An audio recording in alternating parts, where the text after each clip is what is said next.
Hello everyone, I am Barendipitous, and welcome to another Legend Lore chat on the Brawlhalla Lore YouTube channel. And now today, we are talking about Kaya, the Natural. Kaya, great daughter of Kiviak, the fate of all people is in your hands. If you fail, the sky will fall, the sun will vanish, and the world will be consumed by monsters. This is your destiny, great owl spirit. Got it, no problem, Kaya. I love that. There's so many things to love about the lore here. As the story goes, when Kaya was 6, she could put an arrow through a falling snowflake. At 8, she brought down two bison with one spear throw. At 10, she was visited by an owl spirit who told her she would decide the fate of her world. More interesting to her, the spirit also showed her how to befriend the woolly mammoth.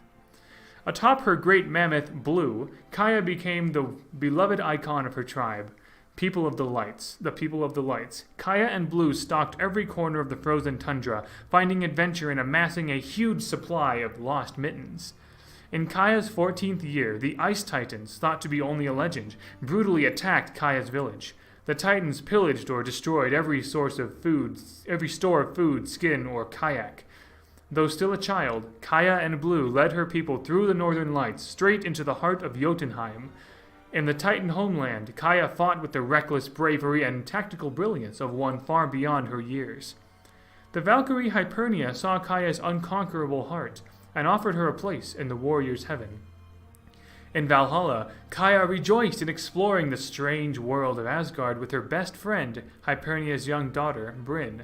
Now, as Brynn has grown older, Kaya has begun to take an interest in the grand tournament as well, and she thinks perhaps she and Blue will give it a try.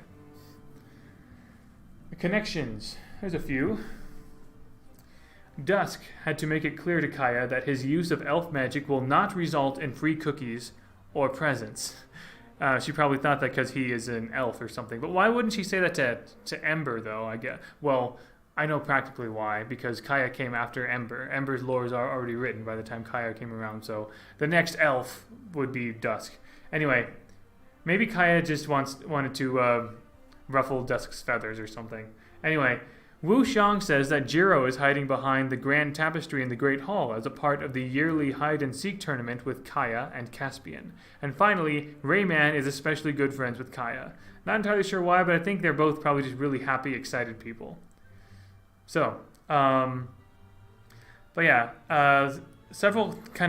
few kind of cheeky things in here, but also a couple of really legitimately interesting things. So, obviously she's from the north, but is she from, North America, from Siberia, from North Scandinavia, from Greenland, Arctic, Antarctic? Where is she from? So, I've determined that she is a member of the Inuit people who live in the Arctic areas of Alaska, Canada, and Greenland. There are different names for different tribes and regions. There's the Yupik, there's the Inupiat, but those tribes up there, they generally accept Inuit as a general term as far as I'm able to tell. You might also think of the word Eskimo. That's probably the first thing you thought of when you see Kaya. But the Inuit people have kind of shunned the label, to my knowledge. So that's why I say Inuit and not Eskimo. I wasn't sure if Kaya had any other, did she have a surname or something or whatever. But anyway, why do I say Inuit people? Why do I not say, Siberia or something like that? Well, first of all, she is... Again, a lot of people would say the Eskimo, and so I looked up that term, Eskimo, and it always seems to refer to those in the far North America. Far North Americas, far North Canada and Alaska and Greenland, specifically, the Inuit people up there. They've survived in that area for a very long time, even before Vikings came in contact with them. So the Vikings came to that area sometime between the late 8th and late 11th century. Maybe Bodvars met them. Maybe Bodvars met some of Kaya's people. Like most, if not all, Aboriginal peoples, the Inuit have their own native belief system or mythology, whatever you want to call it, that's closely tied with the local climate and wildlife. So spear and bow are quite appropriate for Kaya. Oh, I realized I didn't talk about Zol's weapons last time either. Well, I mean, axe and there was already an explanation for why cannon was used, and axe is just usually seen as a weapon for a strong character. But spear and bow, they're good hunting weapons, right? They're perfect for an Inuit tundra wilderness survival character. Along with these weapons, the Inuit people also made fishing lines and hooks, daggers and knives, and harpoons, which is really just a spear for fish. So, yeah, there's that. But there's a few interesting lore things in here. So first of all, as always, I'll start from the top. Daughter of Kiviak. That's not a random thing. Kiviak was not invented by Blue Mammoth Games developers. Kiviak, with a Q at the end, Kiviuq, is one of several spellings of this name. Kiviak is an epic hero from Inuit legend. It is said that the world will end when his face changes to stone completely. After a century of adventuring, his face is right now, half stone. The elders say Kiviak is now on his last life, but will take a break from his adventures and visit his Inuit people again. This and other stories of the great Inuit hero have been passed down to the current generation. And apparently Kaya is the daughter of this, huge hero. So maybe a loose comparison would be like, Pecos Bill for the South, or like Paul Bunyan for like the North, or things like that. Like local legend and heroes, and Kaya is the daughter of Kiviak. So I think it's really neat that there's actually that real connection there. And again, further evidence that she is in fact Inuit, because it is an Inuit legend. The Great Owl Spirit. So I tried to look into the Inuit mythology or belief system. Whether you want to call it religion or mythology, that belief system is heavily influenced by the naturally frigid climate in which they live, and animal spirits were a part of those beliefs. I couldn't find any particular deity or creature in traditional Inuit spirituality that corresponded to a great owl spirit, but there are several mythical stories that involve owls. So, there you go.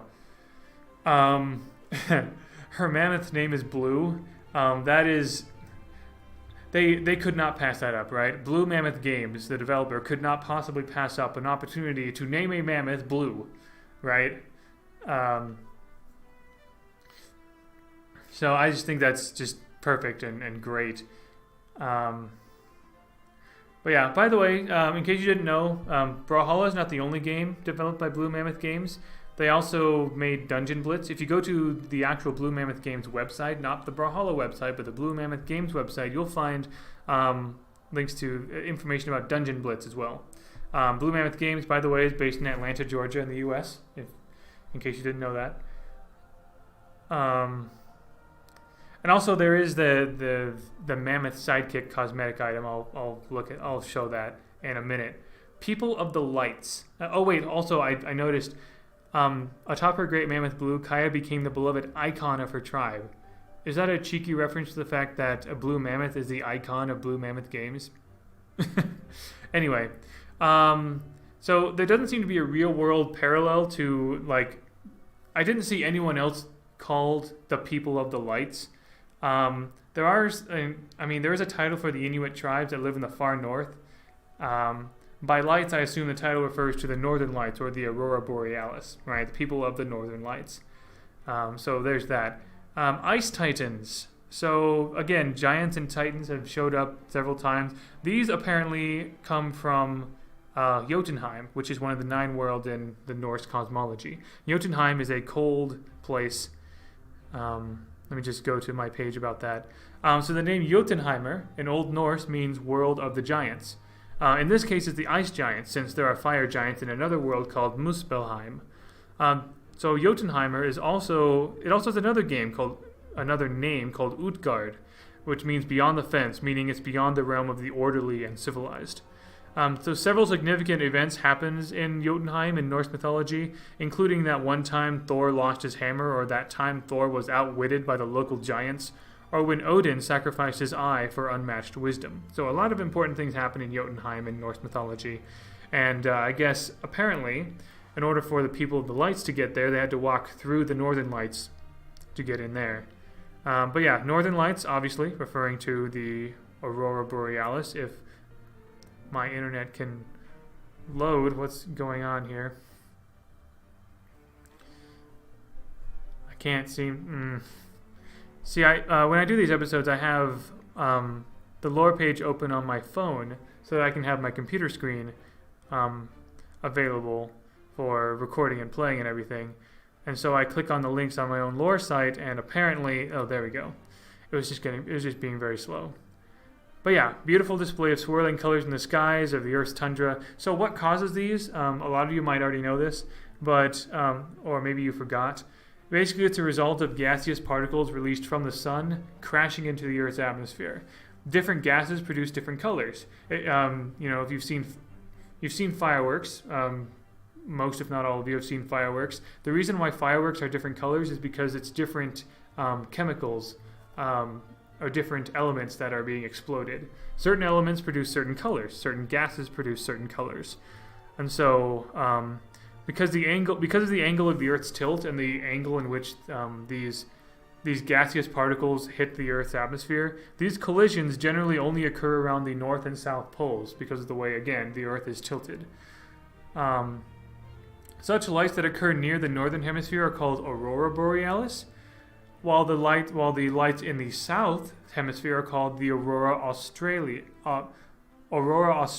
australis. So, they actually mirror each other. If you see the northern lights one night, chances are you'd be seeing very much the exact same display in the Arctic region, in the Antarctic region. Kind of cool, right?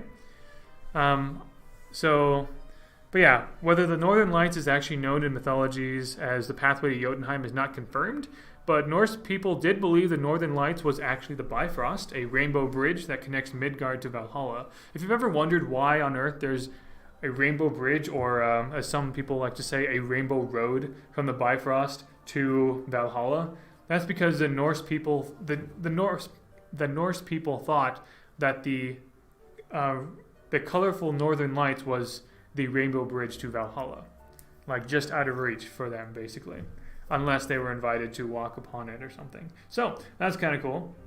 Let's see what else. But yeah, Hypernia and Bryn are mentioned in here. I love that Kaya and Bryn are friends. So, but yeah, I think that does it for her lore. Let's look at her sigs, because her signatures, there are a couple cool things about her signatures. I want the normal one. Yeah, here we go. I imagine Kaya like, oh, Sir Rollbot again. She may be 14, but I feel like, the fact that she plays hide and seek each year with Jiro and Caspian tells me that she probably also likes playing pranks. Check out that spear. I love how it looks. So just like Mordek, she uses some ice magic. I believe this is the... So, I think that's really cool. She has a very stern look on her face when she's doing that. Anyway. And there is Blue.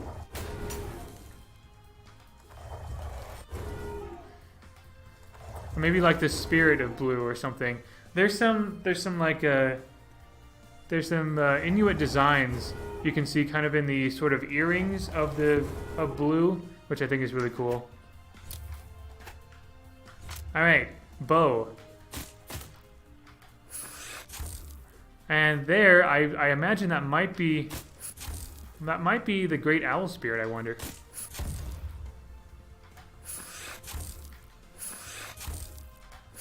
Or at least a manifestation of the Great Owl Spirit. Again, you see those designs,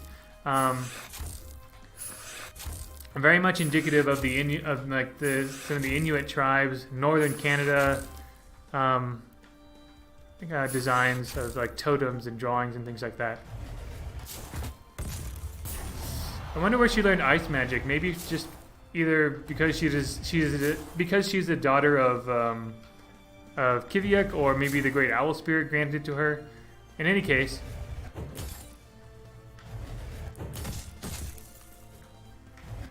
but yeah, there you go. That is Kaya. Thank you all very much for watching, and until next time, GG, fellow lore nerds.